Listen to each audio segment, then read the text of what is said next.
बघा मित्रांनो, जे स्टँडअप कॉमेडियन कुणाल कामरा आहे यांच्या विरोधात हक्कभंग प्रस्ताव आलेला आहे. कुठं? तर विधान परिषदेत.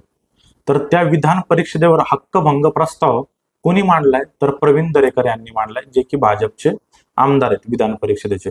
तर या कुणाल कामरा यांनी काय केलं होतं, की त्यांच्या स्टँडअप कॉमेडियनच्या माध्यमातून राज्याचे उपमुख्यमंत्री जे आहेत एकनाथ शिंदे यांच्यावर विडंबनात्मक काव्य केलं होतं. आणि सुषमा अंधारेंनी काय केलं, ते सोशल मीडियावर आणखीन शेअर केलं. तर प्रवीण दरेकर यांनी विधान परिषदेवर कुणाल कामरा आणि सुषमा अंधारे ज्या उद्धव बाळासाहेब ठाकरे या गटाच्या नेत्या आहेत त्यांच्यावर हक्कभंग प्रस्ताव आणलेला आहे. पण नेमकी हक्कभंग प्रस्ताव काय आहे?